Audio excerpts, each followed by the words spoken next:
One Lao-Ji, cheers. 干杯 Not sponsored. So what are we doing today, Emily? Today we're doing my favorite winter activity, which is hot pot. I love hot pot so much that I was pretty much having it at least once or twice a week during winter. Oh yeah. Yeah, and I love doing it at home because you get to have just anything you want, really, a little bit of everything. So what's special on the menu today is more organ meats and innards. So in particular, we have the chicken gizzard, we have some chicken heart, we have a pork liver, and then also we have some beef tripe. The reason why we're doing this today is mainly we want to normalize all types of foods, and especially ones that usually would go into landfill and go into waste. And I actually have really great comfort in eating all the innards because it's something I grew up eating with my family, and in particular my mom has always taught us that, you know, eating the innards have their special benefits. Is it the Asian tradition of like you refill the area that you eat? Yeah, Okay. 吃什么补什么. Yeah, I think I've heard that before too.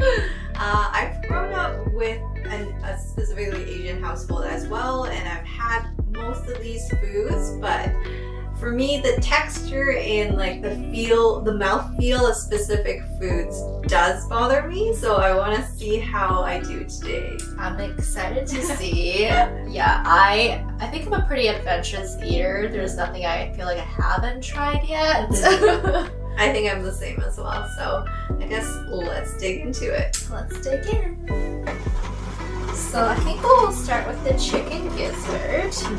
So if I remember correctly, these are a little bit more crunchy and chewy. The way that we usually cook it at my household is we marinate it, let it sit for a bit, and then we stir fry it or pan fry it. So it has a lot more flavor to it, and it has more of like a bouncy, chewy texture. But I don't know, in hot pot, wouldn't it be like kind of more softer and like less flavorful in the inside at least? I guess we'll find out. Yeah.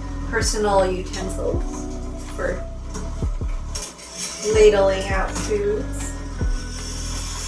What are the benefits of innards and kind of organ meats, Emily? Well, they're very high in iron, especially heme iron. So all my low iron gals out there.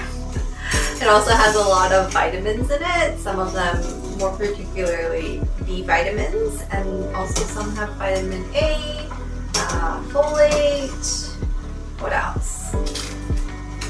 Selenium. If you have like specific conditions like heart conditions and stuff like that, they might not be the best for you because they're quite high in cholesterol, so something to have in moderation or watch out for. Speaking of heart conditions, we're going to put some chicken hearts in here as well. Okay. Just going all in there. Yeah. You're my nervous voice. For variety, I'll put a pork ball in there. Okay.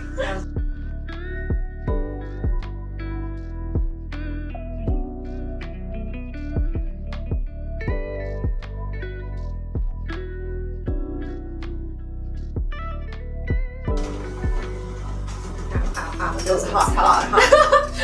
Ow! Don't do that. Alright, so how I kind of gauge when things are done is when they're floating. I think I've always been taught that as well. Means the inside is probably hot enough or like fully cooked. Favorite is this one. It looks like one of the circus tents. It does, yeah, because it's also yellow and white striped. Yeah, and I love this one because it has a fish roe type of filling inside. I love a good filling. Yeah. Mine is the fish tofu, just the basic one, because the center is like firm but a little bouncy. I'm excited. Very hot. Very good. I was actually really worried about the soup base because it looks very intimidating, but it's actually not too bad. Good. Yeah. I probably can't say the same when we throw the tofu puffs and the vegetables in because they will soak up the spice. Fish balls are delicious. They're made with fish paste and often use a binder like tapioca, corn flour, or something similar to that. So I wouldn't consider it a complete protein source. It will definitely have some carbohydrates as well as salt.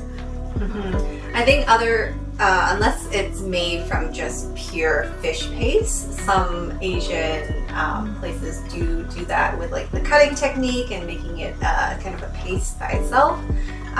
If it's kind of like a commercial version that you buy in bulk or something like that, or from bulk, usually it has more of those carbohydrates in them, and if you have certain comorbidities, for instance like diabetes or something, you might have to be a bit more watchful for those. But as a normal, average, healthy person, not something that you have to be worried about.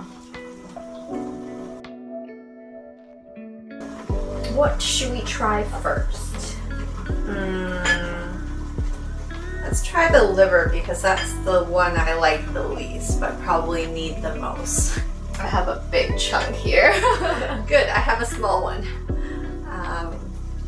Liver, very high in iron. Very good for you, but also very metallic tasting. I think it's delicious. My mom used to make this liver soup. It just feels very nourishing to me. Maybe it's because I just grew up eating it, you know. I just need a lot of sauce. Do not like the taste, but it's definitely something that tastes slightly better than I remember it when I was young. Next up, we have the chicken, right? Yes, we have the chicken gizzard. Let's see if our predictions are right. Oh! It's probably, I would say, less crunchy than when you pan fry it, but still very crunchy. Good, right though, not as flavorful. Yeah, it definitely needs a dipping sauce on the side. So next we have the chicken heart. Again, something I'm very much used to eating. I was just about to say, I don't think I've ever had a chicken heart before. Really? Yeah, by itself. Thinking now, I don't remember what the texture would be like. Are you gonna forewarn me? It's delicious. Oh! I was not imagining that. It is like a slightly chewier texture, but not as like crunchy and chewy as the gizzard. And doesn't really have a strong taste. So Yeah. pretty palatable. Yeah. I still like the gizzard more though. I like the liver. Oh gosh. I like that rich flavor. You can have mine. That's why I'm into like the pâtés and things like that. Okay, liver pâtés and stuff like that I'm okay with. The beef tripe is for Emily to try. Here you go. What is tripe, Emily? So tripe is like the lining of the stomach. You typically find it in pho as well.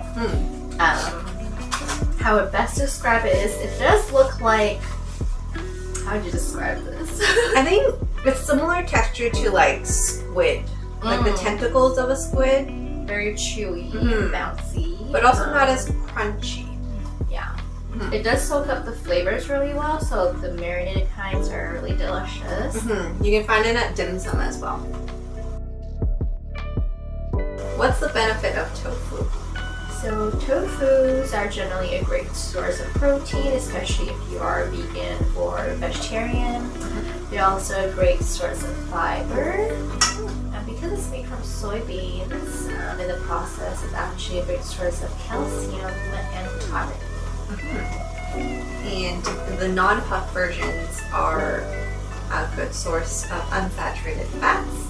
And if you want more information about tofu, we also have a video. I'll link it down below. Yep. Napa cabbage. I love it. Here, you can have some more. Ooh, I will pull it out very quickly. I'm scared. It looks really red already. I think these soaked up the oil a little too well. She just second degree burned us both. The oil. I don't think these vegetables are edible anymore. Probably can't say the same when we throw the tofu puffs and the vegetables in because they will soak up the spice. Oh, pain. What did you do to The natural lip plump. Oh gosh. Sponsor us. Hope you enjoyed this video of us trying different organ meats, innards, and regular hot pot stuff. And if you loved watching us eat, comment below to let us know what you want us to do next. You know the drill. Like, comment, subscribe, and we'll be back next time. Bye guys.